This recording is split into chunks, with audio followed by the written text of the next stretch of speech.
नमस्कार. शेतकरी बंधूंनो, कृषी दर्शन कार्यक्रमामध्ये मी विनय कुमार आवटे आपलं स्वागत करतो. मित्रहो, दर गुरुवारी आपण कृषी दर्शन कार्यक्रमाच्या माध्यमातून शेतीविषयक अनेक बाबींवर हे चर्चा करत असतो.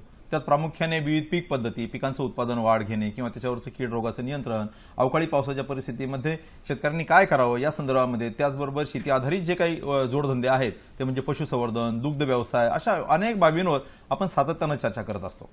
मित्रहो, पण याचबरोबर अत्यंत महत्त्वाचं आहे की ज्या शेतजमिनीच्या संदर्भामध्ये आज जवळपास 55% लोकसंख्या ही शेतीवर आधारित आहे, तर देश पातळीवर जवळपास 68 ते 70% लोकसंख्या ही शेतीवर आधारित आहे. तर ती जी शेती आहे त्याच्याबद्दलचा वहिवाटीचा अधिकार, मालमत्ता अधिकार किंवा त्याच्यातले फेरफार, त्याच्यातली कोणकोणती कागदपत्र, त्याच्या संदर्भातले कायदे हे अत्यंत मूलभूत आणि आवश्यक अशी गोष्ट आहे. म्हणूनच मित्रहो, आजचा आपण जो चर्चेचा विषय निवडलेला आहे तो या संदर्भामध्ये आहे. आजचा आपला चर्चेचा विषय आहे तो आहे शेतजमिनीचे प्रश्न. आणि या विषयाच्या संदर्भामध्ये माहिती देण्यासाठी जे तज्ञ आपल्याकडे उपस्थित आहेत त्यांचा मी आपल्याला परिचय करून देतो. प्रथमतः तज्ञ आहे श्रीयुत शेखरजी गायकवाड. गायकवाड साहेब नमस्कार. नमस्कार. मित्रहो, श्रीयुत शेखरजी गायकवाड ही जिल्हाधिकारी सांगली या ठिकाणी आता सध्या काम करतात, परंतु संपूर्ण महाराष्ट्र त्यांना शेतकऱ्यांचा मित्र म्हणून ओळखतो, कारण सरांचा शेतीविषयक अभ्यास हा खूप दांडगा आहे. सांगायला खूप आनंद वाटतो की सर कृषी शिक्षण हे घेतलेलं आहे, MSc ॲग्रिकल्चर त्यांनी घेतलेलं आहे, त्याचबरोबर MA समाजशास्त्रामध्ये केलेलं आहे, तत्वज्ञान ह्या विषयामध्ये देखील MA केलेलं आहे आणि कायद्याचं देखील शिक्षण घेत LLB त्यांनी पूर्ण केलेलं आहे आणि सातत्यानं अभ्यास करत राहण्याची एक प्रवृत्ती त्यांच्या अंगी आहे. नुसती प्रवृत्ती नाही, तर आपण जे घेतलेलं ज्ञान आहे ते लोकांच्या किंवा समाजाच्या हितासाठी कसं वापरता येईल या संदर्भामध्ये देखील सातत्यानं प्रयत्नशील असतात आणि त्याच प्रयत्नाचा एक भाग म्हणून विविध मासिकांच्या माध्यमातून ते शेतीविषयक प्रश्नांवर उत्तरं लिहितात. त्याचबरोबर आकाशवाणी, दूरदर्शनच्या माध्यमातून शेतीविषयक जे कायदे आहेत त्या संदर्भामध्ये लोकांच्या प्रश्नांचं निराकरण करत असतात. साहेबांनी आतापर्यंत जवळपास 11 पुस्तकं लिहिलेली आहेत. 1985 साली त्यांची उपजिल्हाधिकारी ह्या सेवेत निवड झाल्यानंतर, प्रशासन सेवेमध्ये निवड झाल्यानंतर अनेक ठिकाणी म्हणजे ठाणे, कोल्हापूर, नाशिक इतर विविध ठिकाणी सरांनी काम केलेलं आहे आणि आपल्या कामाचा ठसा उमटवलेला आहे. आणि त्याच कामाचं त्यांना पुरस्कार, अत्यंत उत्कृष्ट काम केलेलं आहे म्हणून अनेक त्यांचं वाड्मयाचे, महाराष्ट्र शासनाचे वाड्मय पुरस्कार देखील त्यांच्या पुस्तकांना मिळालेले आहेत. विशेषतः सांगायचं म्हणजे शेतजमिनीचे कायदे या संदर्भामध्ये शेतकऱ्यांना सावधान, त्याच्यानंतर जमीन व्यवहाराची नीती, शेतीचे कायदे आणि शेतकऱ्यांच्या जमिनी सांभाळा अशी विविध पुस्तकं जी आहेत ती त्यांची लिहिलेली आहेत आणि ती मार्केटमध्ये आपल्याला अवेलेबल आहेत. सरांच्या ज्ञानाचा आपल्याला निश्चितच चांगला फायदा होणार आहे. मित्र, आपले जे दुसरे तज्ञ आहेत ते आहेत श्रीयुत प्रदीपजी महाडिक. महाडिक साहेब नमस्कार. नमस्कार. श्रीयुत प्रदीपजी महाडिक हे आपल्या शेतकऱ्यांचे एक प्रतिनिधी म्हणून या ठिकाणी उपस्थित आहेत. ते एक प्रगतिशील शेतकरी आहेत, तसेच एक जागरूक पत्रकार आहेत की शेतीविषयक समाजामध्ये किंवा शेतकऱ्यांमध्ये काय काय अडचणी, कोणकोणते प्रश्न भेडसावतात या संदर्भामध्ये ते जाणीवपूर्वक अभ्यास करतात, त्या संदर्भामध्ये सातत्यपूर्ण लिखाण करतात. त्याच्यामुळे त्यांचा देखील एक शेतकरी प्रतिनिधी, एक प्रगत शेतकरी प्रतिनिधी, या क्षेत्रातला अभ्यासक म्हणून या कार्यक्रमातला सहभाग हा उल्लेखनीय ठरणार आहे. मित्र, आपल्या कल्पना आहे की आजचा कार्यक्रम हा फोन इन लाईव्ह स्वरूपाचा कार्यक्रम आहे. म्हणजेच या ठिकाणी आपण थेट प्रश्न विचारून, या विषयासंदर्भातले प्रश्न विचारून आपल्या शंकांचं समाधान करून घेऊ शकता. फोन करण्यासाठी आमचा दूरध्वनी क्रमांक असा आहे 24 90 80 50 किंवा 24 98 80 50. मुंबई बाहेरील प्रेक्षकांनी फोन करण्यासाठी तथा मोबाईल धारकांनी संपर्क साधण्यासाठी 022 हा एसटीडी क्रमांक यापूर्वी लावा. तर मित्र, आता आपण ह्या महत्त्वपूर्ण चर्चेला सुरुवात करूया. सर्वप्रथम गायकवाड सर, की हा जो आजचा विषय आहे शेतजमिनीचे कायदे, हा खूप मोठा विषय आहे. म्हणजे याच्यावर चर्चा म्हटलं तर अगदी दिवसभर चालू शकते किंवा याच्या संदर्भात कायदे देखील आहेत ते प्रचंड जाडजूड आणि मोठ्या स्वरूपाचे ओझड आहेत. सामान्य माणसाच्या कुवतीच्या बाहेर असं म्हटलं तरी आपल्याला वागवं ठरणार नाही. तर मुख्यतः नेमके ह्या शेतजमिनीच्या संदर्भात जे महत्त्वाचे कायदे आहेत असे कोणकोणते कायदे आपल्याला सांगता येतील? प्रत्यक्षात अगदी सोप्या भाषेत सांगायचं तर शेतजमिनीविषयी 300 पेक्षा जास्त कायदे राज्यामध्ये आहेत. आणि भारतभरामध्ये साधारण 3000 केंद्रीय कायद्यापैकी 700 पेक्षा जास्त कायद्यामध्ये शेतजमीन किंवा जमिनीचा संबंध या कायद्यांशी येतो. पण मुख्यतः महाराष्ट्रात जर सांगायचं तर 5 कायदे फार महत्वाचे आहेत. त्यातला पहिला कायदा आहे महाराष्ट्र जमीन महसूल कायदा 1966. दुसरा महत्वाचा कायदा आहे कुळ कायदा. अगदी सोप्या भाषेत सगळे लोक त्याला कुळ कायदा असं म्हणतात. मुंबई कुळ वहिवाट आणि शेतजमीन अधिनियम असं त्याचं नाव आहे. त्याचबरोबर तिसरा महत्वाचा कायदा आहे तो म्हणजे भूसंपादन कायदा, जो केंद्राचा आहे. कुठल्याही शेतकऱ्याची जमीन कोणत्याही सार्वजनिक कामासाठी घ्यायची असली की सर्वप्रथम या कायद्याचा त्याचा संबंध येतो. चौथा महत्वाचा कायदा आहे तो म्हणजे एकत्रीकरण कायदा आणि तुकडेबंदी कायदा. म्हणजे जमिनीचे लहान लहान तुकडे करता येत नाही आणि जमिनी एकाच मालकाच्या असतील तर वेगवेगळ्या विखुरलेल्या ठिकाणी असलेल्या जमिनी एकत्र करणारा एक कायदा, त्याचं नाव आहे मुंबई एकत्रीकरण आणि तुकडेबंदी कायदा. पाचवा महत्वाचा कायदा आहे तो म्हणजे पुनर्वसन कायदा. महाराष्ट्राच्या अनेक भागामध्ये जिथे धरणं झालेली आहेत तिथे बुडीत क्षेत्रामध्ये आणि जिथे पाणी मिळणार आहे अशा लाभ क्षेत्रामध्ये, अशा दोन्ही क्षेत्रामध्ये पुनर्वसन कायद्याचा पण संबंध आहे. म्हणजे जर 300 जरी कायदे असले तरी हे ठराविक महत्वाचे जे आहेत कायदे आणि जे वारंवार शेतकऱ्यांचा याच्याशी संबंध येतो या कायद्याशी तर असे आहेत. माडिक साहेब, का आपण जर शेतीविषयक कायद्यांच्या संदर्भामध्ये आपण म्हणतो ज्यावेळी चर्चा करतो तर त्यावेळेस सरांनी सांगितल्याप्रमाणे 300हून अधिक कायदे आहेत आणि शेतकऱ्यांमध्ये प्रचंड प्रमाणामध्ये अज्ञान आहे. नेमक्या कोणत्या स्वरूपाच्या अडचणी हे शेतकऱ्यांना हे जमिनीच्या कायद्याच्या संदर्भामध्ये येतात? पहिलं, शेतकऱ्यांना कागदाविषयी काही माहिती नसते. आपली जमीन फक्त आहे एवढंच माहिती असते, पण ती जमिनीची कुठली कागद काढायची हे माहिती नसते. तहसीलदारमध्ये गेल्यावर किंवा महसूल खात्यात गेल्यानंतर कोणाला भेटायचं म्हणजे आपली कामं होतील ह्या संबंधी प्रथम त्यांनी माहिती घ्यायला पाहिजे आणि याच्यासाठी ना गावागावात शिबिर व्हायला पाहिजे. तुमची जमीन विषयक माहिती प्रत्येकाने मिळवण्याचा प्रयत्न करायला पाहिजे, पण असा कोणी प्रयत्न करताना मी बघितलं नाही. आणि पूर्वापार आलेल्या जमिनी, अलिखित झालेल्या जमिनी म्हणजे ते पूर्वी म्हणतात ते पाय मारून देणं, तर त्या जमिनी फक्त आमच्याच जमिनी आहेत एवढं समजलं जाते. बरोबर. बाकी काही त्यांनी आणि ती नातेवाईकांना दिलेली असते, त्याच्यामुळे त्यांना असं वाटते का वाडवडिलांनी करतायत ना म्हणजे मग आमची जमीन. ह्याच्यामुळे इतका गोंधळ माजलाय का कुणाची कुठली जमीन आणि काय झालं. आज 4 पिढ्या आल्यात, 5 पिढ्या आल्यात, पण कोणीही आजपर्यंत मला गावात एकाने केलेली जमीन म्हणजे आपण सांगता की शेतकरी ह्या प्रामुख्याने ठळक बाबीकडे दुर्लक्ष करतात. आमच्या आजोबांची जमीन होती, मग वडिलांची, मग ही तुझी जमीन, ही तुझी जमीन अशा पद्धतीने दिली जाते, पण खरोखर ती नावावर आहे का, त्याचा हक्क आहे का? सर, या संदर्भात ज्यावेळेस आपण जमिनीविषयी चर्चा करतो तर सगळ्यात पहिला येतो तो 7-12 आणि 8. हा 7-12 आणि 8 म्हणजे नक्की काय गौडबंगाला आहे ह्या अत्यंत म्हणजे जे काही शिकलेले लोक आहेत तर त्यांना सुद्धा कळत नाही. आपण सांगा ना सर याच्या संदर्भात काय आहे, म्हणजे 7-12 काय आणि 8 काय? प्रत्यक्षात आपण असं बघतो दैनंदिन जीवनामध्ये माणसं फार वेगवेगळ्या प्रकारचे अतिशय क्लिष्ट असे फॉर्म भरतात.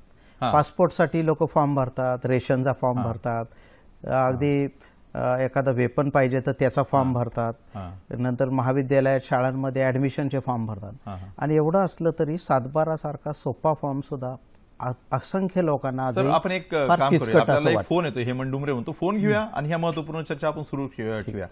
हेमंतजी नमस्कार. हेमंत डुमरे म्हणून पुण्यावर आपल्याला काय प्रश्न विचारतात? हेमंतजी नमस्कार. हा नमस्कार. आपला प्रश्न विचारा.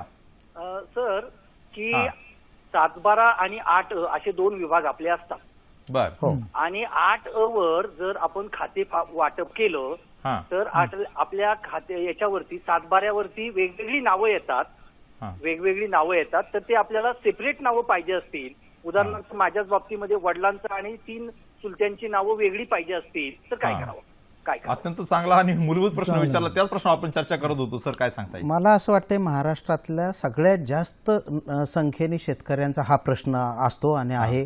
त्याच्यामध्ये एकच गोष्ट डुमरे लक्षात ठेवायला पाहिजे, ती म्हणजे वडिलांच्या नंतर किंवा आजोबांच्या नंतर वारसाने जेव्हा नावं येतात आणि ती सगळी नावं एकाच 7-12 मध्ये दिसतात त्यावेळी प्रत्येक शेतकऱ्याला असं वाटतं की कर्ज काढताना मला अडचण होते, मला प्रत्येक वेळी त्या इतर सहधारकांची सही घ्यावी लागते, संमती मिळवावी लागते, म्हणून त्याला वेगवेगळे 7-12 करून पाहिजे. यामध्ये एकच महत्वाचा नियम लक्षात ठेवला पाहिजे, तो म्हणजे आपण अगोदर जो सांगितला एकत्रीकरण कायदा आणि तुकडेबंदी कायदा. शेतजमिनीचे काही भागामध्ये 20 गुंठ्यापेक्षा कमी, कोकणामध्ये 10 गुंठ्यापेक्षा कमी आणि जिरायत भागामध्ये 1 एकरपेक्षा कमी असा शेतजमिनीचा तुकडा करता येत नाही आणि त्याला एकत्रीकरण आणि तुकडेबंदी कायद्यानुसार बंदी आहे. थोडक्यात आता जर 2.5 एकर जमीन असेल आणि 3 मुलं असतील 7-12 वर, तर याचा अर्थ तो जर 1 एकराचा तुकडा होऊ शकणार नसेल तरच सेपरेट 7-12 करायला अडचण आहे. जर असं परिस्थिती नसेल, या मर्यादेपेक्षा जास्त जमिनीचा मोठा तुकडा होऊ शकत असेल तर त्याला पोट हिस्सा मोजणी करून शेतजमिनीच्या आधी भाग मोजून आपल्याला वेगवेगळा 7-12 मिळू शकतो. त्याच्यासाठी सर्वप्रथम तुम्हाला तलाठ्याकडे पोट विभागणीचा अर्ज द्यायला पाहिजे आणि मोजणी फी भरून हा अर्ज नंतर मोजणी खात्याकडे जातो. जमिनीचे पुन्हा 3 भाग मोजले जातात आणि हे कशासाठी करायचं हे पण मी मुद्दाम तुम्हाला सांगतो. सरकारने जेव्हा जमीन मोजली, तुमचा एक गट नंबर आहे, उदाहरणार्थ 40 नंबरच्या गटामध्ये तुमची 3 नावं आहेत, तर 40 नंबर गटाच्या ज्या बांध आणि याच्या खुणा आहेत आणि नकाशामध्ये दिलेलं त्याचं माप आहे एवढंच मोजणी खात्याकडे असतं. तुम्ही त्याच्या पोटामध्ये आतमध्ये जे 3 भाग करणार आहे ते सरकार दरबारी जोपर्यंत कळत नाही तोपर्यंत हे रेकॉर्डमध्ये बदल त्यात होत नाही आणि म्हणून असं करायची गरज आहे. बरोबर, म्हणजे तशी थोडीशी क्लिष्ट प्रोसेस आहे आणि आपण म्हटल्याप्रमाणे जे कन्सॉलिडेशनचा जो ऍक्ट आहे त्याच्या पद्धतीने फार कमी तुकडे होत असतील तर ते करता येत नाही, पण त्याच्या पलीकडे जर असेल तर ते करता येईल, परंतु ते मोजणी करून आणि खात्याला पूर्वकल्पना देऊन जे आहे तर तशा पद्धतीने करता येईल. नक्की खूप चांगलं, मला वाटतं यांचं समाधान झालं असेल. सर, आपण पुन्हा मूळ प्रश्न येतोय की 7, 12 आणि 8 याच्यामध्ये म्हणजे नक्की काय असतं आणि त्याची व्हॅल्यू काय आहे? अगदी सोप्या भाषेत सांगायचं तर 7 आणि 12 असे 2 आकडे आहेत. बर. ब्रिटिशांनी सगळं जमिनीचं रेकॉर्ड हे 1 ते 21 अशा नमुन्यांमध्ये बसवलं आणि तलाठ्याकडे आज जे दप्तर आहे ते 21 नमुन्यातलं दप्तर आहे. त्यातला 7 नंबरचा जो नमुना आहे तो मालकी हक्काबद्दल आहे आणि 12 नंबरचा जो नमुना आहे तो पिकांच्या बद्दल आहे. कोणी पीक केलं, कुठल्या क्षेत्रामध्ये केलं, किती एकरामध्ये केलं, त्याच्यामध्ये झाडं आहेत की नाही आहेत, अशा प्रकारे वहिवाटी संबंधी आहे. तर 7 आणि 12 असे 2 नमुने एकत्र जोडून जो एकच उतारा तयार झाला त्याचं नाव आहे 7-12. बर बर. आणि त्यानंतर अजून एक आकडा आपण नेहमी चर्चेला होतो तो म्हणजे 8. 8 म्हणजे काय, एकाच शेतकऱ्याच्या नावावर एका गावामध्ये वेगवेगळ्या ठिकाणी वेगवेगळ्या गट नंबरमध्ये जमीन असू शकते. बरोबर. मग अशी सगळी जमीन एकत्रितरित्या कुठल्या कागदामध्ये दिसेल तर ते 8 मध्ये दिसते. त्याला व्यक्तिगत खात्यावर किती जमीन आहे, एका खात्यावर किती जमीन आहे, याचा फायदा काय आहे. उदाहरणार्थ उद्या एखाद्या शेतकऱ्याच्या गारपिटीमुळे नुकसान झालं तर या शेतकऱ्याला मदत द्यावी लागते, प्रत्येक गटाला मदत देत नाही. बरोबर. मग या शेतकऱ्याला एकूण मदत किती द्यायची, कुठल्या कुठल्या गटात त्याचं नुकसान झालं हे एकत्रितरित्या कळण्यासाठी. त्याचबरोबर सिलिंग कायदा एक आपल्याकडे आहे की एका माणसाच्या नावावर किती जमीन. बरोबर, हा सुद्धा महत्वाचा. 8 साठी सगळ्यात महत्वाचा मुद्दा हा पण आहे की एका शेतकऱ्याने जर किती हजारो एकर जमीन घेऊन ठेवली आणि 8 सारखा नमुना नसेल तर कळणारच नाही आपल्याला त्याच्या नावावर किती जमीन आहे. बरोबर. म्हणून 8 हा जमिनीच्या वसुलीसाठी आहे, महसुलाच्या. त्याचबरोबर एखाद्या शेतकऱ्याकडनं जिल्हा परिषदेचा सेस किती घ्यायचा, जमीन महसूल किती घ्यायचा, त्यानंतर त्याच्या नावावर एकूण नुकसान किती झालं आहे हे सगळं समजण्यासाठी खाते उतारा नावाचा जो उतारा आहे त्याचं नाव आहे 8. म्हणजे 8च्या संदर्भामध्ये सुद्धा खूप काही जाणून घेण्यासारखं आहे. आपल्याला हिंगोलीवरून एक शेतकरी काही प्रश्न विचारत आहे, श्रीयुत विनोद म्हणून. विनोदजी नमस्कार. हा नमस्कार सर. आपला प्रश्न विचारा. सर, माझ्या जमिनीची माझी जी जमीन आहे ती माझ्या पत्नीच्या नावे काही फेरफार करायचा आहे, त्याबद्दल माहिती हवी होती. अच्छा, तुम्हाला तुमची जमीन पत्नीच्या नावे द्यायची. सर, हा सुद्धा खूप मोठा विषय आहे की समजा जसं आपण प्रॉपर्टीचा हस्तांतर करतो त्या संदर्भात काही टॅक्स वगैरे भरावा लागतो, काही फी भरावी लागते काय, तसं जर त्याला पत्नीच्या नावावर करायचं असेल किंवा मुलांच्या नावावर करायचं असेल किंवा भावाच्या नावावर करायचं असेल, या संदर्भामध्ये काय प्रावधान आहे? यामध्ये एक लक्षात ठेवलं पाहिजे, जमिनीचं 2 पद्धतीने दुसऱ्या पिढीकडे जायची पद्धत आहे. एक आहे जिवंतपणे तिचं वाटप करणं, दुसरं आहे मयत झाल्यानंतर ती वारसाने मुलांकडे किंवा दुसऱ्या पिढीकडे जाणे. आता पती पत्नी हे नातं असं आहे की त्याच्यामध्ये वाटप होत नाही, ते वाटप व्हायचं काही कारण नाही. वाटपाची जमीन कधी येते, ती मुलांना मुलींना अशी वाटपामध्ये यायला पाहिजे. आणि त्यामुळे लोक काय करतायत की आधुनिक कायद्यांना तोंड देताना केवळ एकाच घरात जमीन राहावी पण बायकोच्या नावावर त्याला करायची आहे, असं ज्यावेळी असतं त्यावेळी कायदेशीर बक्षीसपत्र करणं किंवा रजिस्टर खरेदी खत करणं असं त्यांनी करायला पाहिजे. त्याऐवजी लोक काय करतायत की अर्ज देऊन मला बायकोच्या नावाने जमीन करायला पाहिजे. हे हिंदू कायद्यामध्ये हे बसत नाही, कारण नवऱ्याकडून बायकोला जमीन जाण्याचा वारस सोडून दुसरा कुठलाही रस्ता नाही. मग तो जिवंतपणे हे वारस व्हायचा प्रश्न येत नाही. म्हणून हा कायद्याचं जर धोरण विचारात घेतलं तर हा प्रश्न लोकांना लगेच सहज त्या समजेल. कारण पत्नीला जी जमीन आहे ती तिच्या आई वडिलांकडनं येऊ शकते, बरोबर, वारस म्हणून, तिचा हिस्सा म्हणून ती येऊ शकते. पण नवऱ्याकडनं बायकोला जमीन जाणं हे रजिस्टर डॉक्युमेंट करून तुम्हाला केव्हाही करता येऊ शकतं. मला वाटतं की श्रीयुत विनोद यांचं समाधान यांनी झालं असेल. आपल्याला सर सांगलीवरून ज्या ठिकाणी आपण जिल्हाधिकारी आहेत त्या ठिकाणावरून श्रीयुत सर्जेराव हे काही प्रश्न विचारू इच्छितात, तो आपण प्रश्न घेऊया. सर्जेरावजी नमस्कार. हा नमस्कार. आपला प्रश्न विचारा. नमस्कार. हा नमस्कार, बोला बोला. माझ्या शेतजमिनीची मी मोजणी करून घेतली. तर त्यातलं बरंचसं क्षेत्र माझं रस्त्यामध्ये दाखवलंय. बर तर त्याबद्दल मला काय करता येईल? रस्त्याच्या भूसंपादनाचे पैसे तुम्हाला मिळालेत का? नाही मिळालेले मला. आणि तो रस्ता कोणत्या यंत्रणेने केलेला आहे? तो तिथल्या पंचायत समितीनं. पंचायत समितीने. मग पंचायत समितीला आणि हा रस्ता किती वर्षापूर्वी झाला? रस्ता पहिल्यांदा होताच, पण आता परत त्याचं डांबरीकरण केलेलं आहे. अच्छा, म्हणजे रस्त्यासाठी काय होतं ते मी तुम्हाला सांगतो या प्रश्नाचं उत्तर. 1972 साली दुष्काळामध्ये आणि त्यानंतर सुद्धा आपण रस्त्यांसाठी शेतकऱ्यांनी स्वतःहून जमीन द्यावी अशा प्रकारचं एक सर्वसाधारण धोरण सरकारने ठेवलं होतं. सरकारचं म्हणणं असं होतं की रस्ता हा शेतकऱ्यांच्या सोयीसाठी त्याच्या दारापर्यंत आपण नेत आहोत आणि असं करत असताना शेतकऱ्यांनी जमिनीचे पैसे मागू नये असं त्यावेळी धोरण होतं. बरं. आता नंतरच्या काळामध्ये आता जमिनीच्या किमती वाढल्यामुळे शेतकरी जमिनीला पैसे द्यायला तयार, म्हणजे मागितल्याशिवाय जमीन आता रस्त्याला देत नाही. परंतु पूर्वीचे जे रस्ते आहेत अस्तित्वात असलेले त्याच्यामध्ये भूसंपादन न होता देखील लोकांच्या सोयीसाठी रस्ते काढण्यात आलेले आहेत आणि त्यामुळे त्याच रस्त्याचं पुन्हा डांबरीकरण होत असेल तर नवीन जागा घेण्याचा प्रश्न उद्भवत नाही आणि अशा प्रकरणामध्ये भूसंपादनाची रक्कम शेतकऱ्यांना मिळत नाही ही वस्तुस्थिती आहे. परंतु त्याला मुख्य धोरण हेच आहे की शेतापर्यंत जाणारे रस्ते करत असो तर ते शेतकऱ्यांच्या सोयीसाठी काढले जातात. त्याच्यासाठी लोकांनी भूसंपादनाचे पैसे मागू नयेत असं आपलं अनेक वर्षांचं धोरण आहे. मात्र मुख्य नॅशनल हायवे आणि राज्य पातळीवर महामार्ग, मोठे महामार्ग याला मात्र आपण पैसे दिल्याशिवाय आणि भूसंपादन केल्याशिवाय कधी जमीन संपादन केली जात. बरोबर. यांच्या प्रश्न आपण सर परत येऊया, कारण हा अत्यंत मोठा प्रश्न आहे की आता ग्रामीण भागात पानंद रस्ते आहेत किंवा इतर रस्ते आहेत आणि अनेक भावांमध्ये ज्यावेळेस वाटप होतं तर काही शेतात जाण्यासाठी ते रस्ताच नसतो, तर त्या संदर्भामध्ये खूप मोठ्या प्रमाणामध्ये तक्रारी येतात की माझ्या शेतात जायला रस्ता नाही, भाऊ भावाला देत नाही किंवा शेजारी जाऊ देत नाही. त्या प्रश्नावर आपण येऊया. पण महाडिक साहेब, तुम्हाला काय म्हणायचं की ह्या प्रश्नाच्या कायद्याच्या संदर्भामध्ये जे आहे, जे अज्ञान आणि शेतीविषयी कोणकोणते प्रश्न जे आहेत ते भेडसावत आहे शेतकऱ्यांना? नाही, हा तर रस्त्याचा एकदम मोठा भेडसावणारा प्रश्न आहे. कारण या शेतातून त्या शेतात जायला देत नाही तसे प्रत्येक गावात मी बघितलेलं आहे. तो आमच्या शेता बांधावरून जातोय, तो का जातो, मग त्यांनी कंप्लेंट्स केलेल्या आहेत. अशा बऱ्याच गोष्टी झालेल्या आहेत त्याच्यामुळे. आणि रस्ते हे केल्याशिवाय आजकाल अशी परिस्थिती आहे का रस्ते झाल्याशिवाय तुम्हाला कुठली प्रगती होऊ शकत नाही. बरोबर.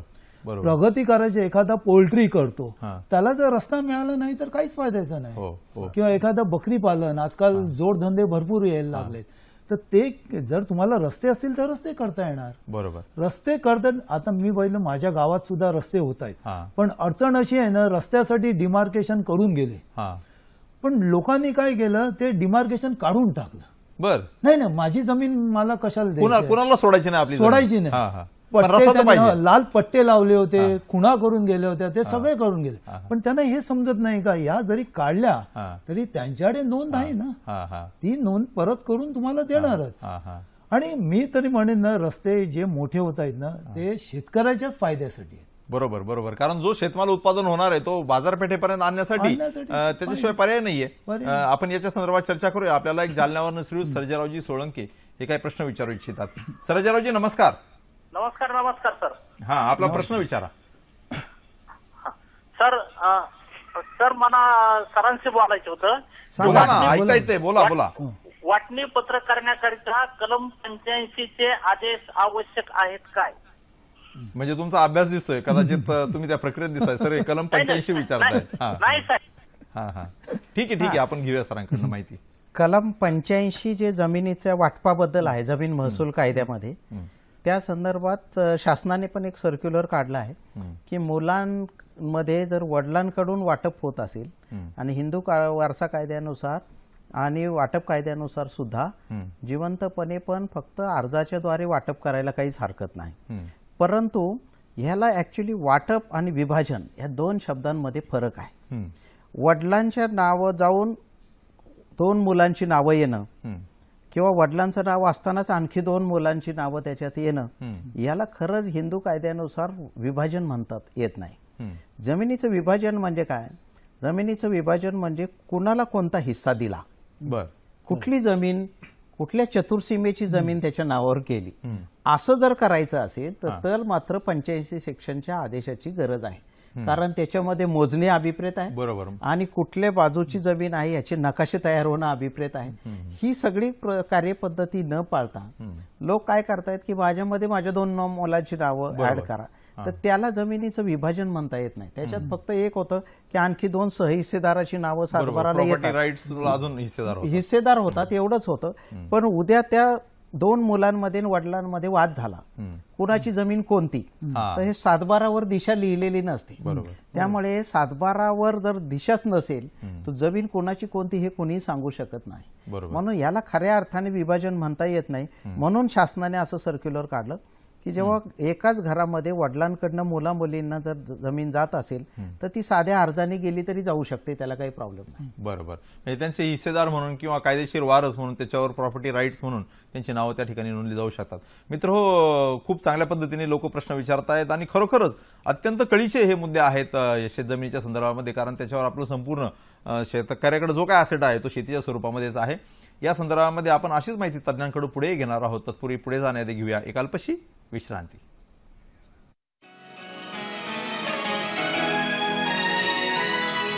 नमस्कार, ब्रेक नंतर सर्वांचं पुन्हा एकदा स्वागत. मित्र हो, आजचा आपला चर्चा विषय आहे तो आहे शेतजमिनीविषयक कायदे, आणि या संदर्भात माहिती देणारे तज्ज्ञ श्रीयुत शेखरजी गायकवाड व श्रीयुत महाडिकजी. आपण ब्रेकवर जाण्याच्या पूर्वी अनेक विषयांवर चर्चा केलेली आहेत. आता सुद्धा देखील लातूरवरून एक फोन येतो, तो आपण फोन घेऊया आणि नंतर आपण चर्चा सुरू करूया. श्रीयुत मुख्तार, नमस्कार. नमस्ते सर. नमस्ते. आपला प्रश्न विचारा. माझा खरेदी खत 12.5 एकरचा आहे. बर. 7.5 एकरचा फेरफार केलेला आहे सर. हा, त्यासाठी आता माझी उर्वरित जमीन जी आहे ते त्याच्यासाठी मी काय करू? नाही, पण ते एकाच गटामध्ये होती का वेगवेगळे गट आहे, त्याने एखादा गट शिल्लक राहिला त्या नोंदीमध्ये? होती सर, एका गटात होती. पण मग असं नॉर्मली व्हायलाच नको आहे. म्हणजे एकाच खरेदी खतामध्ये एकच गट असेल तर असं नोंदच होता कामा नये. ती नोंद चुकीची आहे असा त्याचा अर्थ आहे. तर खरेदी खत जोडून पुन्हा वरच्या अपिलामध्ये जाऊनही दुरुस्त करून घेता येईल. म्हणजे त्यांना जे काही सर्कल ऑफिसर आहे किंवा तहसीलदार आहे त्यांच्याकडे जाऊन सर्कल ऑफिसरने ही नोंद मंजूर केली असेल तर त्याच्या विरुद्ध प्रांत ऑफिसरकडे अपील आहे. आणि कोणत्या मुद्द्यावर झालं हे लक्षात येत नाही त्यांच्या सांगण्यावरून, की असं होत नाही की खरेदी खतामध्ये 12 एकर लिहिलेलं आहे आणि 7 मध्येच कुठून आलं फेरफार नोंदीमध्ये. सर, आपण याच्यावर तर चर्चा करतोच आहे, पण मगाचा जो महत्वाचा प्रश्न आहे तो माडिक साहेबांनी पण सांगितला की आता शेतजमिनीचं विभाजन होते. एका बाजूला तुकडेबंदी कायदा आहे. आपण राज्याचं जर चित्र जर बघितलं तर जवळपास 80% शेतकरी आता अल्पभूधारक झालेला आहे, आणि पुन्हा मग त्याचे पुन्हा ते तुकडे तुकडे पोट हिस्सेवारी होतीये. तर त्या ठिकाणी ज्यावेळेस ही हिस्सेदारी होते तर त्यावेळेस कसं आहे की एक मोठा गट असेल तर त्यावेळेस तिथं जायला रस्ता वगैरे असतो. पण ज्यावेळेस पोट हिस्से किंवा बाकीचे जमिनीचं विभाजन वगैरे होतं याच्यामध्ये तर त्यावेळेस त्या ठिकाणी जायला रस्ता नसतो आणि भावाभावांमध्ये किंवा शेजाऱ्यांमध्ये मग जाण्याच्या रस्त्यावर अडवणुकी होतात. तर अशा प्रसंगी जे आहे एखाद्याची जर अडवणूक होत असेल त्याच्या शेतावर जायला जर रस्ता जर नसेल तर त्या संदर्भामध्ये कायदेशीररित्या त्याला कशा पद्धतीने रस्ता प्राप्त करून घेता येऊ शकतो? याच्या बाबतीमध्ये जमीन महसूल कायद्यामध्ये कलम 143 नावाचं एक कलम टाकण्यात आलं आहे. आणि ते कलम असं आहे की प्रत्येक शेतकऱ्याला आपली शेतजमीन कसण्यासाठी वाजवी रस्ता असला पाहिजे आणि तसा रस्ता बांधावरून तहसीलदाराने उपलब्ध करून दिला पाहिजे. याच्या मागे भूमिका एक आहे की केवळ अडवणूक केली म्हणून कोणाची शेती पडीक राहू नये. प्रत्येक शेतकऱ्याला आपल्या जमिनीत जाण्याचा हक्क असला पाहिजे, हे खरं मुख्य तत्व आहे. परंतु प्रत्यक्षात काय होतं, शेतजमिनीचे छोटे छोटे तुकडे झाल्यामुळे प्रत्येक शेतकऱ्याला असं वाटतं माझ्या शेताला दुसऱ्या माणसाने 10 फूट रुंदीचा रस्ता द्यावा, आणि जेव्हा स्वतःच्या शेतातून रस्ता द्यायची वेळ येते त्यावेळी त्याला असं वाटतंय माझा एकही गुंठा जमीन रस्त्याला घेऊ नका, त्याने दुसऱ्या जमिनीतून कुठून तरी जावं. तर हा दृष्टिकोनच बरोबर नाही. आणि यासाठी पूर्वी जे जमिनीचे मोठे भाग होते त्याचे तुकडे होऊ नये म्हणून तुकडेबंदी कायदा आहे. परंतु कागदावर आपण तुकडे करत जात चाललेलो आहोत. म्हणजे वारसा हक्कामुळे असेल, जमिनीच्या खरेदी विक्रीमुळे, त्यामुळे तुकडे आपण रोखू शकत नाही. आणि जमिनीचे प्रत्यक्षात मात्र फार छोटे छोटे गट झाल्यामुळे सर्वसाधारणपणे जी आकडेवारी मला माहित आहे त्याच्यानुसार 12.5% क्षेत्र हे शेताच्या बांधांवर आणि रस्त्यांवर एखाद्या गावामध्ये त्या खाली गेलेला आहे असं आपल्याला सापडतं. एवढी जमीन नापीक राहणं हा पण एक मोठा प्रश्न आपल्या पुढे आहे. या सगळ्यांचा एकत्रितरित्या विचार करून एखाद्या गावाचं पूर्ण प्लॅन केलं पाहिजे की गावामध्ये 5 रस्ते असावेत की 8 रस्ते असावेत आणि या पातळीवर अजून महाराष्ट्रातलं एकही गाव गेलेलं नाही की सगळ्या गावांनी एक विचार केला. म्हणजे जसं शहराचं आपण नगर रचना नियोजन करतो तशा पद्धतीने गावातल्या रस्त्यांचं देखील आता नियोजन. पहिल्यांदा माझं असं मत आहे स्वातंत्र्यानंतर अशी वेळ आली आहे बरोबर की एका तरी गावाने पुढे येऊन मी पूर्ण गावाचं नियोजन करून शेत जमिनीला किती रस्ते असावेत आणि पुढचे 50 वर्ष आणखी जमीन संपादन न करता प्रत्येक शेतकऱ्याला जमीन कशी कसता येईल याचं धोरण ठरवायला पाहिजे. बरोबर बरोबर. आपल्याला कल्याणवरून एक शेतकरी श्रीयुत वसंतजी धावडे म्हणून काही प्रश्न विचारू इच्छितात. आपण तो प्रश्न घेऊया. वसंतजी नमस्कार. हा नमस्कार. आपला प्रश्न विचारा. मला प्रश्न असा विचारायचा आहे, आमची थोडीशी जागा आहे, शेती आहे, आजोबांच्या नावाचे 7-12 उतारा आहे. तर ते आमच्या वडिलांच्या नावावर अजून झालेलं नाही किंवा आम्ही केलेलं नाही. ते आम्ही आता नातवंड आम्ही तर आमच्या नावावरती कसं काय करता येईल? तुमचे वडील हयात आहेत का? हा वडील आहेत. आणि आजोबा?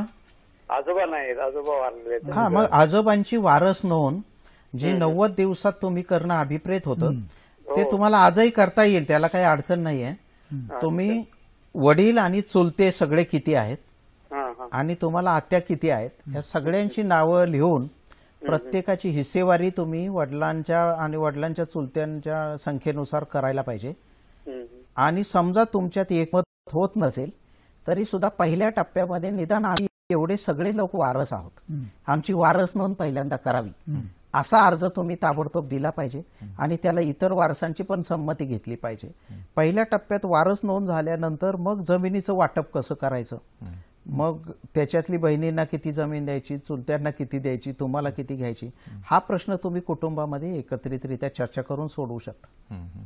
पण अशा पद्धतीने आहेत, समजा त्यांच्या आत्या आहेत किंवा त्या आहेत तर त्यांनी याच्या संदर्भामध्ये सही दिली नाही किंवा काय ऑब्जेक्शन की नाही आम्हाला करायचं किंवा अशा पद्धतीने काही अडथळा आणण्याचा प्रयत्न जर झाला तर आता व्यक्तिशः यांना जर यांच्या नावावर जमीन पाहिजे असेल, यांच्या वडिलांची हिस्सा आणि नंतर त्यांचा हिस्सा, असं स्वतंत्ररित्या काय करता येऊ शकतं का? तर त्यांना हा 85 सेक्शन आपण जो मगाशी चर्चा केला तो जमीन महसूल कायद्याच्या 85 नुसार कुठल्याही एका अर्जदाराच्या अर्जावरून सुद्धा जमिनीचं वाटप करता येतं.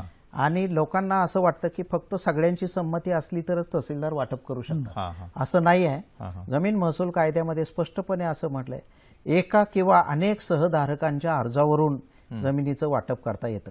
फक्त असं करत असताना काही चुलत्याची नावच गाळायची, आम्हाला हे चुलतेच नाही आहेत, आम्ही त्यांना ओळखत नाही, असं न करता वडील आणि त्यांचे म्हणजे आजोबा वडील आणि ती सगळी वंशवेल लिहून काढून मग अर्ज दिला पाहिजे आणि सगळ्यांची जी हिस्सेवारी कायद्याने येते ती समजून घेतली पाहिजे. ती जर समजून घेतली तर कारण महिलांना सुद्धा हक्क आता दिलेला आहे, त्यामुळे तो कायद्याने डावलता येत नाही. आणि मग कायद्याने हक्क दिलेला असताना सुद्धा तू हिस्सा का मागते असा जो दृष्टिकोन, थोडक्यात कायदा आणि समाज याच्यामध्ये जो गॅप निर्माण झाला त्याचा वापर करायचा जेव्हा प्रश्न येतो त्यावेळी हा प्रश्न सुटत नाही. बरोबर. माडिक साहेब, आता सरांनी सांगितलेलं आहे की अत्यंत उद्बोधक आहे, आपण कोकणातले आहात, कोकणामध्ये देखील मोठ्या प्रमाणामध्ये जमिनीचं वाटप जे आहे हा प्रतिनिधिक प्रश्न होता कल्याणवरून आलेला की पंजोबाच्या नावावर आजोबांच्या नावावर जमीन आहे आणि फक्त लोक कसतायत की तुझी जमीन माझी जमीन, पण ते प्रॉपर्टी राईट जे आहेत ते नाहीयेत. विशेषतः ज्या काही आत्या आहेत, बहिणी आहेत त्यांना जमिनी देणं, त्या संदर्भामध्ये काय फीडबॅक आहे तुम्हाला? काय त्याच्यावर एक गोष्ट अशी घडली होती एकदा गावात, मुलींना आताही म्हणाले ना, मुलींना सुद्धा आणि महिलांना सुद्धा कायद्याने देणं आहे. तर हे लोक काय करतात, गावातली महिला आपली बहीण आहे तिला मधलीच कुठली तरी जमीन देतात. बर, मधलीच जमीन देतात जेणेकरून तिला ती कसायला होणार नाही. आणि मग ती काही वर्षांनी सांगायला अरे मी नाही पडू नये तू करून टाक, असं हल्ली सध्या बऱ्याच गावात चाललेलं आहे. वर तर हे बरोबर नाही ना, तुम्ही संपूर्ण समान द्या ना तिला, मुलीचा जरा हक्क आहे समान मग तिला द्यायलाच पाहिजे. पण तसं नाही करत ते लोक, वेगवेगळे करत. आणि त्यांचं म्हणणं आहे का तिची आहे ना सासरी जमीन मग तिला कशाला द्यायची. हा प्रॅक्टिकल अशा पद्धतीने जो आहे. आणि मुलीची अशी परिस्थिती होती का तिला तिथे सुद्धा मिळत नाही आणि इथे सुद्धा मिळत नाही, अशा सुद्धा घटना घडलेल्या. बरोबर. आपल्याला सांगलीवर श्री शांतीलालजी एक प्रश्न विचारतो, तो आपण प्रश्न घेऊया. शांतीलालजी नमस्कार. नमस्ते, मी कुपवाड सांगलीमधून बोलतोय. अच्छा, कुपवाडवर बोला. बोला. ते आमच्या कुपवाडमध्ये 7-12 ला 23 वर्षांनी नोंद घातलेली आहे आमच्या मामांनी. आणि 23 वर्षापूर्वीचं खरेदी पत्र आहे, ते रजिस्टर्ड आहे असं त्यांचा दावा आहे. पण रजिस्टर्ड मध्ये अंगठा रजिस्टरला वगैरे आमच्या सह्या नाहीत. पण ते आता 23 वर्षांनी नोंद मंजूर केलेली आहे मंडलाधिकाऱ्यांनी आणि मंजूर करून त्यांचं नाव आता लावलेलं आहे. मग याबद्दल आम्ही काय कारवाई करायची? आम्ही आता तिथं राहतो सुद्धा त्या जमिनीवर. प्रत्यक्षात काय ते सांगतो. आपल्याकडे असा एक समज आहे की 12 वर्ष झाली की कागद जुना होतो. अशा गावाकडे बऱ्याच समजुती आहेत. रजिस्टर खरेदी खत असेल तर हा दस्तऐवज 12 वर्ष झाल्यामुळे 20 वर्ष झाल्यामुळे तो काही नष्ट होत नाही, तो त्याचं किंमत कमी होत नाही, काही नाही. फक्त एकच मुद्दा आहे की त्यांनी जे सांगितलं की प्रत्यक्षात तो दस्त झाला आहे का नाही ते सब रजिस्टर कार्यालयामध्ये आजही त्याची ते नक्कल घेऊ शकतात. बरोबर. प्रत्यक्षात त्यांच्या रजिस्टर मधल्या सगळ्या नकला ते घेऊ शकतात. बरोबर. आता माहितीचा अधिकाराचा कायदा देखील आहे. आणि त्याचा वापर करून ते हे असं सिद्धही करू शकतात जर त्यांचं म्हणणं खरं असेल की खरोखर इथे सही करायला ती व्यक्तीच आलेली नव्हती आणि हा दस्तऐवजच खोटा आहे, असं पण कदाचित होऊ शकतंय. पण हा दस्तऐवज खरा आहे का खोटा आहे हे ठरवायचं महसूल विभाग हे डिपार्टमेंट नाही. त्याच्यासाठी त्यांना दिवाणी कोर्टात जायला पाहिजे.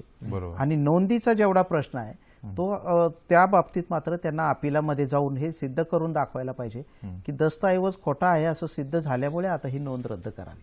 बरोबर. असं करायला पाहिजे. बरोबर. पण आता 23 वर्षानंतर ते म्हणतात की मंडलाधिकाऱ्यांनी नोंद घेतली म्हणजे त्यावेळेस ती नोंद झाली नाही आता नोंद झाली असं काय म्हणता येईल याच्या संदर्भात? काय असं होऊ शकतंय. असं बऱ्याच वेळा होऊ शकतं. अनेक लोक असं म्हणतात की आमचे आजोबा एवढे कडक होते की त्यांनी कागदपत्र काय केले आम्हाला कळवलं नाही, आता पेटीमध्ये मला ते कागद सापडले. आता ते जर रजिस्टर कागद असतील तर तो माणूस आजही तो त्याचा अधिकार सोडायला तयार होत नाही. तो म्हणतो आज मी नोंद करू शकतो का नाही, का करायला अडचण काय, कुठल्या कायद्यात लिहिलंय की हा कागद 3 महिन्यात आणला पाहिजे तरच नोंद होते, असं कुठे कायद्यात नाही. फक्त त्याला उशीर झाला त्याच्याबद्दल 1 वर्षाला काही रुपये, 1 रुपया 2 रुपये असं दंड करायची तरतूद आहे. परंतु त्याच्यामुळे कागदाची किंमत कमी होत नाही, हा मुद्दा लक्षात. मित्र हो, अत्यंत महत्वाच्या विषयावर आणि अत्यंत चांगली उद्बोधक चर्चा या ठिकाणी चालू आहे. शेतजमिनीचे कायदे त्या संदर्भात आपण अशीच माहिती यापुढे तज्ज्ञांकडून घेणार आहोत. तत्पूर्वी पुढे जाण्याआधी घेऊया एक अल्पशी विश्रांती.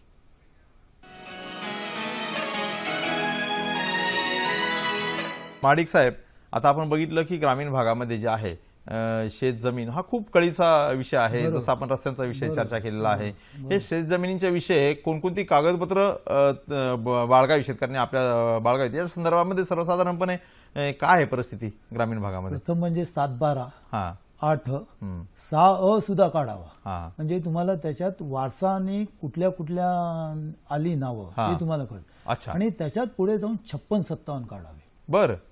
आता सरांनी ते 21 सांगितले रजिस्टर 1 ते 21 56-57 कागद काढायची असतात. हल्ली ते सेतूमध्ये त्यांनी ती सोय केली. बरं, आता हे शासनाने सोय केली परंतु खरोखरच शेतकरी याचा फायदा घेतात का किंवा कागदपत्र जवळ बाळगतात का, काय म्हणता येईल? जसं आधार कार्ड जवळ बाळगतो, जसं पॅन कार्ड जवळ बाळगतो, तसे शेतजमिनीचे जे कागद आहेत ते बाळगतात का जवळ? नाही, मी कित्येकदा पाहिले शेतकऱ्याने गुंडाळी करून आणलेली बघा आमची जमीन आहे. म्हणजे करोडो रुपयाची व्हॅल्यू असलेली तो अशा पद्धतीने तो बाळगतो. सर, हा खूप कळीचा आणि महत्वाचा विषय आहे की एक शेतकरी म्हणून आता जो आहे तर त्यांनी कागदपत्र जे आहे कोणकोणत्या स्वरूपाची जवळ बाळगणं गरजेचं आहे आणि किती फ्रिक्वेंटली ते अपडेट केलं पाहिजे किंवा चेक केलं पाहिजे, काय सांगता येईल? जुन्या पिढीमध्ये एक समज होता की शेतकऱ्याचा जो मुख्य कारभारी माणूस आहे घरातला, तो शक्यतो 7/12 वगैरे हे कागदपत्र नव्या पिढीच्या हातात पडूच देत नव्हता. आता ही मानसिकता बदलायला पाहिजे. हे ज्ञानाच्या आधारे निर्माण होणारं जे जग आहे ते बघता सगळे बाण शेताचे शेतकऱ्यांनी आपल्या मुलांना दरवर्षी दाखवले पाहिजे. ही जमीन आपली, हा गट नंबर आपला, हा गट नंबर अमुक आहे. आणि हे सगळे 7/12 8 मोजणी नकाशे असे मी काही कागदपत्रांची नावं सांगणार आहे की ते सगळे एका फाईल मध्ये शेतकरी लावू शकतो. अक्षरशः 5 रुपयामधल्या एखाद्या फाईल मध्ये त्याला ते लावता येईल. बरोबर. आणि हा लावणं गरजेचं पण आहे. याचं स्कॅनिंग करून नव्या पिढीला समजेल अशा भाषेमध्ये ते कदाचित आता मोबाईलच्या फोटोमध्ये पण तुम्हाला ठेवता येईल, आर्ट गॅलरीमध्ये ठेवता येईल, ते नव्या पिढीकडे सॉफ्ट कॉपीमध्ये ठेवता येईल. त्याचबरोबर मी सगळ्या शेतकऱ्यांना राज्यातले आवाहन करणार आहे की आता तुम्हाला आता ऑनलाईन 7/12 उपलब्ध आहे. बरोबर. त्या संदर्भात येणारच होतो आपण. कुठलाही 7/12 आता मुंबईमध्ये कोकणातले फार शेतकरी लोक राहतात तर त्यांना परत गावी जाणं सुद्धा कष्टाचं वाटतं कधी. बरोबर आहे. आणि त्यांना हा 7/12 घरात बसून आपला ऑनलाईन बघता येईल, तो डाउनलोड करून घेता येईल आणि त्याचबरोबर मी आणखी एक चांगली गोष्ट शेतकऱ्यांसाठी सांगणार आहे की उदाहरणार्थ सांगलीसारख्या जिल्ह्यामध्ये आता आम्ही गेल्या 130 वर्षाचं सगळं जमिनीचं रेकॉर्ड हे आम्ही स्कॅन केलं आहे. साधारण 2.5 कोटी कागदपत्र झाली आहेत.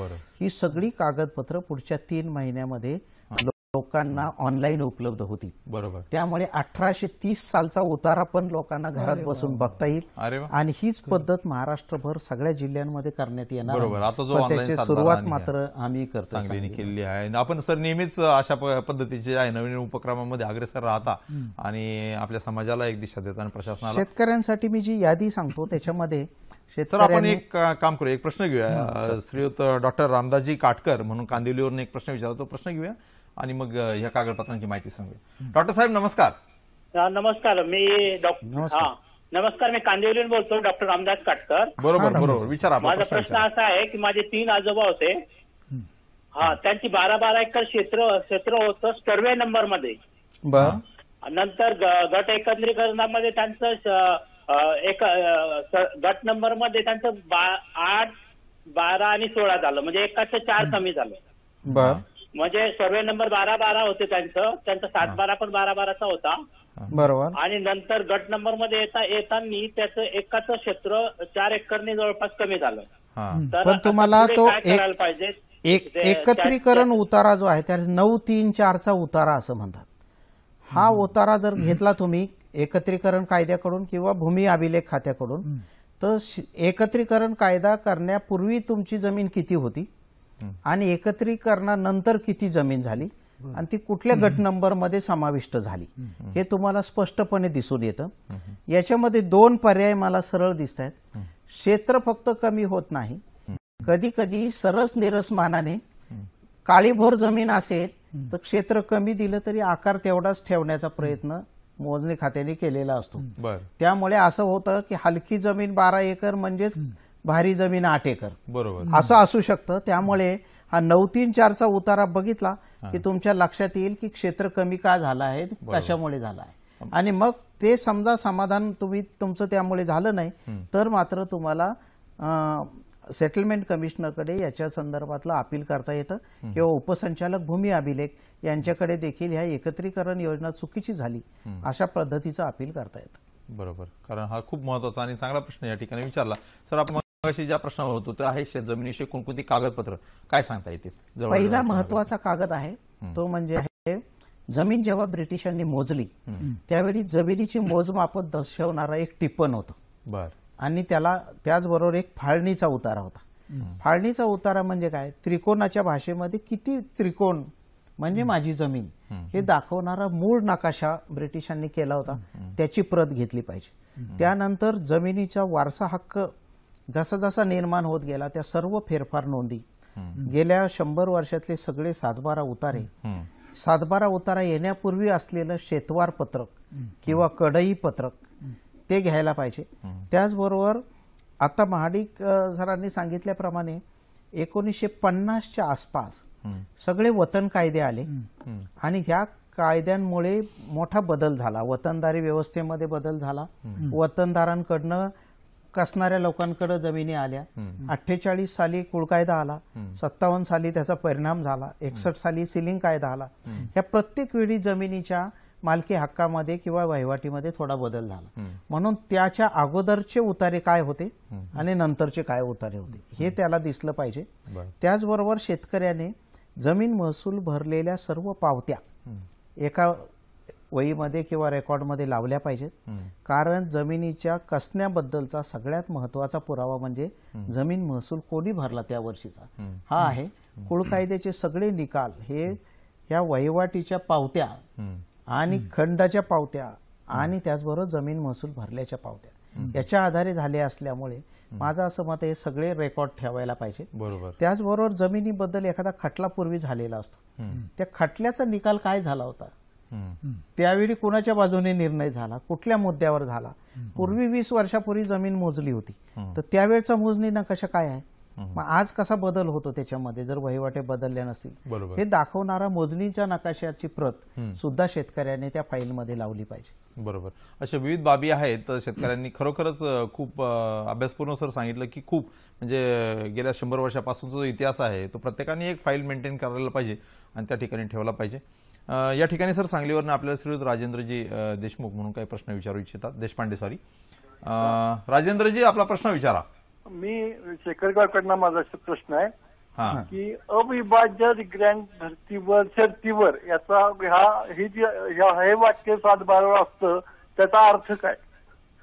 त्याचा अर्थ अविभाज्य ह्या शब्दाचा अर्थच मुळात आहे ह्या जी जमीन तुम्हाला सरकारने दिली आहे तिचे तुकडे करू नका, तिचं विभाजन करू नका, असा त्याचा डायरेक्ट अर्थ आहे. सर आता नवीन पिढी आहे या ठिकाणी, आता सगळं आयटीचं युग आहे. मग अशा आपण सांगितलं की संगणकीकृत 7-12 झाले. मुंबईतला माणूस देखील आता आपल्या जमिनीचे उतारे जे आहे ते काढून घेऊ शकतो.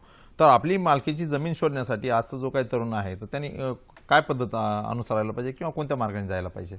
जमीन मालकीचा शोध घेणं हा एक स्वतंत्र अगदी अभ्यासाचा विषय आहे.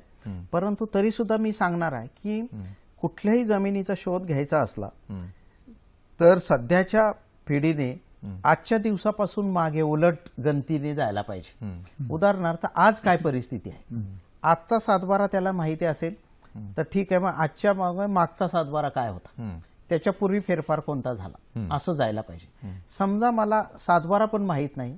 मला एक शेतकरी भेटला की जो 40 साली त्याने गडचिरोलीतलं गाव सोडलं, त्याला गाव पण माहित नाही. मी त्याला म्हटलं फक्त तुझ्या ओळखीच्या किंवा घरातल्या ज्येष्ठ मंडळीला विचार की आपलं गाव कोणतं होतं.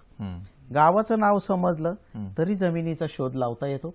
आणि तो लावायची एक पद्धत आहे. ती पद्धत अशी आहे की पहिल्यांदा त्या तालुक्याच्या तहसील कार्यालयातल्या रेकॉर्ड रूम मध्ये जायला पाहिजे आणि हे रेकॉर्ड रूम तपासण्याचा सुद्धा प्रत्येक शेतकऱ्याला अधिकार आहे. फार किरकोळ फी अगदी 30 ते 40 रुपये एका तासाला देऊन तुम्ही तुमच्या गावचं रेकॉर्ड घेऊन बसू शकता.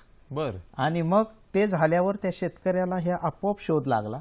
कसा लागला तर त्या शेतकऱ्याने त्याला मी सांगितलं होतं की तू त्या गावामध्ये गावाचं दप्तर घे, त्यानंतर तुमच्या भावकीतले लोक कुठल्या भागामध्ये राहतात त्याचा साधारण एकाचा जरी गट नंबर मिळाला, उदाहरणार्थ त्याचा एक नातेवाईक त्याच आडनावाचा 759 नंबर गटाचा मालक असेल, तर आपण हे बघायला पाहिजे की 759च्या अगोदरचे 100 नंतरचे 100 7-12 उतारे जर मागे बघत गेलो तर आपोआप त्याच्या भावकीतल्या सगळ्या लोकांचा शोध त्याला लागू शकतो. बरोबर. आणि अशा पद्धतीने जमिनीचा मागोवा घ्यायला पाहिजे. अत्यंत चांगल्या रीतीने सांगितलं. आता साहेबांनी सांगितलं त्या पद्धतीने जे काही 30 रुपये 40 रुपये घेऊन आपण त्या तहसील ऑफिस मधलं ते रेकॉर्ड पाहू शकतो. याच्या संदर्भामध्ये शेतकऱ्यांमध्ये किंवा ग्रामीण भागातल्या लोकांमध्ये कितपत जागरूकता आहे? नाही, काय लोक जातात आणि नंतर सांगतात नाही ते का आम्हाला देत नाहीत, हे असं सांग, पण ते देत का नाहीत त्याचा विचार करा ना. तुमच्याकडे काय कागदपत्र आहेत ती त्यांना दाखवा. त्यांनी जी सांगतात ती हे कागदपत्र नाही, आमच्याकडे हे नाही ते नाही. आणि ज्या अर्थी तुम्हाला ते सगळे डिटेल्स देतात तुम्ही सगळी. आणि मला वाटतं कोकणाच्या दृष्टिकोनातून हा खूप प्रतिनिधिक आहे, कारण अनेक पिढ्या त्यांच्या मुंबईतच राहतात आणि आता जमिनीला भाव आलाय. कोणतरी सांगतात आमची पण गावाला जमीन होती, सांगतात हे सांगतात. तर सर आपण सांगितलेलं गडचिरोलीचं उदाहरण हे कोकणासाठी सुद्धा खूप लागू आहे, कारण खूप वर्षापासून कुटुंब मुंबईत राहतात. संपूर्ण कोकण किनारपट्टीसाठी हा प्रश्न फार रेलेव्हंट आहे. याच्यासाठी आहे की त्यांना फक्त अंदुकशी माहिती असते, त्याच्याबद्दलची मूलभूत माहिती घेऊन त्याने गेलं पाहिजे. बरोबर. त्याच्याऐवजी ते काय करतात, डायरेक्ट रेकॉर्ड रूमला जातात आणि मग वाद घालतात की तुम्हाला माझ्या जमिनीचं रेकॉर्डच दाखवायचं नाही. मग तिथला रेकॉर्ड किपर म्हणतो माणूस कुठल्या गावचं दप्तर दाखवायचं, कुठला गट नंबर मला सांगा. तर ते त्याच्यामुळे हा दोन्हीकडनं वादाचा प्रसंग जो निर्माण होतो त्याचं मूळ कारण एवढंच आहे की प्राथमिक माहिती नातेवाईकांकडून बरोबर आणि थोडल्या आपल्या होमवर्क करायला पाहिजे आणि माहिती घ्यायला पाहिजे. आपल्याला पुण्यावरनं श्रीयुत जी शाहू राजा म्हणून काही प्रश्न विचारू इच्छितात. नमस्कार. हा बोला सर. हा नमस्कार. आपला प्रश्न विचारा. नमस्कार. माझा प्रश्न असा आहे गावकर साहेब की एकत्र खात्यामध्ये 2 कब्जेदार आहेत आणि त्याला तिसऱ्याला जमीन विकता येते का? एकाच 7-12वर जर 2 खातेदार असतील आणि त्यातल्या एका माणसाला जमीन विकायची आहे, हा बरोबर आहे. त्यांचा फोन डिस्कनेक्ट झालेला आहे. हा ठीक आहे. कुठल्याही जमिनीमध्ये एकापेक्षा जास्त सहधारक असतात आणि त्याला शासकीय भाषेमध्ये सहधारक असा शब्द आहे.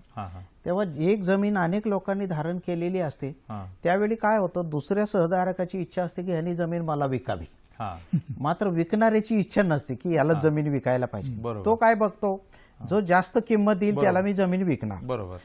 शेजाऱ्याला असं वाटत असतं की मी किती पण पैसे कमी दिले तरी याने त्यांनी मलाच जमीन विकली पाहिजे. कायदा असा आहे, मालमत्ता हस्तांतरण कायदा नावाचा केंद्र शासनाचा कायदा आहे 1882चा. त्याच्यामध्ये असं म्हटलंय, एकापेक्षा जास्त सहधारक जेव्हा असतात तेव्हा कुठलाही एक सहधारक आपल्या हिश्श्याची जमीन दुसऱ्या कुठल्याही तिराईत व्यक्तीला विकू शकतो. आणि अशा वेळी विकत घेणारा माणूस हा विकत देणाऱ्याची जागा घेतो. बरोबर. म्हणजे काय, ह्या जमिनीचं वाटप एकमेकात होणार नाही, परंतु अ जाणार आणि ब चं नाव तिथे येणार, त्याचा हिस्सा तेवढा त्या ठिकाणी शाबूत राहणार असं आहे. मग त्यामुळे त्याला विकायचा अधिकार आहे.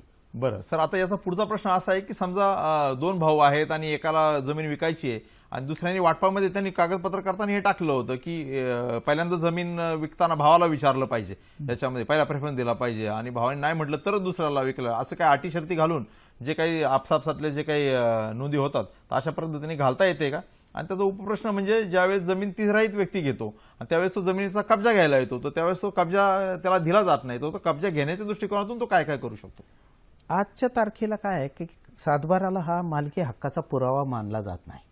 मुख्य फरक तोच आहे, शेतकऱ्यांना वाटतं सातबारा म्हणजे मालकी, विरुद्ध कायद्याचं मत असं आहे की सातबारा हा कुणाकडनं यावर्षी जमीन महसूल घ्यायचा एवढ्या पुरताच मर्यादित. मालकी हक्क हा सातबाराने निर्माण होत नाही, तो डॉक्युमेंटने निर्माण होतो. तो खरेदी खत, वारसा हक्क अशा कुठल्या तरी महत्वाच्या दस्तऐवजांमुळे निर्माण होतो.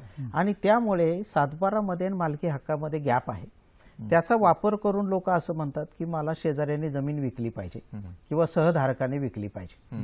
सहधारकाला सुद्धा भाऊ बहीण किंवा आपल्या नात्यामध्ये हिंदू कायद्यामध्ये असा आहे की प्राधान्याने जमीन विकत घेण्याचा हक्क असा एक हक्क आहे. तो हक्क बजावण्याची पण एक पद्धत ठरलेली आहे की त्यांनी दिवाणी कोर्टात जायचं आणि अर्ज करायचा आणि त्यांनी सांगायचं की माझा भाऊ जमीन विकतोय, तो म्हणेल त्या किमतीला मी घ्यायला तयार आहे, आणि ते अगोदर जायचं आहे. ते अगोदर जाऊन कोर्टात गेल्याशिवाय ते होत नाही. लोक काय करतात, भावाला जमीन विकून देतात आणि मग खरेदी घेणाऱ्याची अडचण निर्माण करायचा प्रयत्न करतात आणि मग त्याच्यातून 3-4 केसेस तयार होतात. एक क्रिमिनल केस तयार होते, येणारा माणूस ताबा घ्यायचा प्रयत्न करतो, देणारा माणूस ताबा द्यायचा प्रयत्न करतो, त्याचे भाऊबंद मात्र ताबा देऊ देत नाही, त्यामुळे मारामारी होते, मग पोलीस केस होते, मग सिव्हिल कोर्टात एक केस, पीक पाहणीची एक केस, महसूल कोर्टात एक केस आणि मग मध्ये वकील, अशा प्रकारची यंत्रणा तयार होऊन जाते. बरोबर. तुम्ही माडिक साहेब या संदर्भामध्ये तुमचा काय अनुभव आहे? एक अशीच घटना घडली, याच्यात एकाने जमीन आपल्याला जेवढा हिस्सा होते तेवढी विकून पार झाला. बरोबर. या त्यांच्या चुलत्यांना कोणालाही माहिती नव्हतं. जेव्हा त्यांनी कळलं तेव्हा त्यांनी ऑब्जेक्शन घेतलं आणि मग घेणाऱ्याचा प्रॉब्लेम झाला, अरे मी तर घेतली, याला पैसे दिले, मग काय करायचं? मग त्यांनी सेटलमेंट केली का दुसऱ्या गटात तुझं नाव आहे ना ते तू काढून टाक, बर तर आम्ही इथे सह्या करतो. मग ते त्यांनी सेटल करून मग केलं. म्हणजे आपसापसामध्ये त्या ठिकाणी जी आहे ती सेटलमेंट झाली. सर, आपण आता बघतो की जी वंश परंपरागत जी प्रॉपर्टी आहे, समजा आता मुलं सज्ञान झाली, आता काय होतंय की ह्या आजकालच्या जमान्यामध्ये मुलांचं आणि वडिलांचं, आई वडिलांचं सुद्धा पटत नाही. वडिलांच्या नावावर जमीन असते, मुलं मागत असतात, परंतु ती वडील त्यांच्या नावावर करू देत नाही आणि त्या ठिकाणी जे आहे तर ते विक्री करतात वडील. तर अशी त्यांना विक्री करता येते किंवा मुलं काही हे हरकत घेऊ शकतात का? मुळामध्ये आपल्याकडे सर्रास व्यवहार करताना आजकाल अशी पद्धत पाडली आहे लोकांनी की जिवंतपणे वडिलांच्या बरोबर मुलांच्या पण सह्या बिल्डर लोक बऱ्याच वेळा घेताना आपण दिसतो. तो त्याला परत प्रश्न तयार होऊ नये म्हणून घेतात. ऍक्च्युअली कायद्यामध्ये असं कुठेही नाही की जिवंतपणे वडिलांच्या नावावर जमीन आहे, वडील विकत असतील तर मुलांच्या सह्या घ्यायचं काही कारण नाही. अच्छा, पण ते आजोबांकडनं वडिलांकडे आलेली असेल तरी ती तरी सुद्धा नाही, त्याला मुलांची सह्या घ्यायची कुठेच कायद्यात. बरोबर. म्हणजे खूप चांगलं सांगितलं सर. काय झालं की आज आपला म्हणजे विषय खूप मोठा आहे, प्रश्न पण लोकांचे खूप आहेत, पण वेळेचा या ठिकाणी आता अभाव असल्यामुळं आपण या ठिकाणी याच्यावरची चर्चा आपण थांबवतोय. मित्रांनो, दर गुरुवारी आपण कृषी दर्शन कार्यक्रमामध्ये फोन इन लाईव्ह स्वरूपामध्ये अनेक विषयांवर चर्चा करतो. पुढच्या गुरुवारी म्हणजे 23 मार्च 2017 रोजीचा जो चर्चेचा विषय आहे तो आहे कृषी उत्पादन हवामान अंदाजाचे महत्त्व आणि सहभागी तज्ज्ञ आहेत श्रीमती शुभांगी भुते व डॉक्टर रवी आंधळे. मित्रहो, आमचा कृषी दर्शन कार्यक्रम आपल्याला कसा वाटला या संदर्भात आपल्या प्रतिक्रिया जाणून घेण्यासाठी आम्ही नेहमीच उत्सुक असतो. प्रतिक्रिया पाठवण्यासाठी आमचा पत्ता असा आहे: निर्माता कृषी दर्शन, दूरदर्शन केंद्र, पांडुरंग बुतकर मार्ग, वरळी, मुंबई 400030. आपण ईमेलद्वारे देखील संपर्क साधू शकता. ईमेल ॲड्रेस आमचा स्क्रीनवर आहे, कृषीदर्शन@gmail.com व कृषीवार्ता@gmail.com. आपण कृषी दर्शन कार्यक्रमाचं फेसबुक, यूट्यूब या माध्यमातून देखील मागोवा घेऊ शकता व यूट्यूबच्या माध्यमातून पुन्हा एकदा आपण या ठिकाणी बघू शकता. आज शेतजमिनीविषयीच्या प्रश्नाच्या संदर्भामध्ये अत्यंत मूलभूत अशी माहिती आपण या ठिकाणी दिली, त्याबद्दल दूरदर्शन केंद्र, मुंबई दूरदर्शन तसेच शेतकऱ्यांच्या वतीने मी गायकवाड सरांचे तसेच माडिक सरांचे या ठिकाणी आभार व्यक्त करतो. धन्यवाद.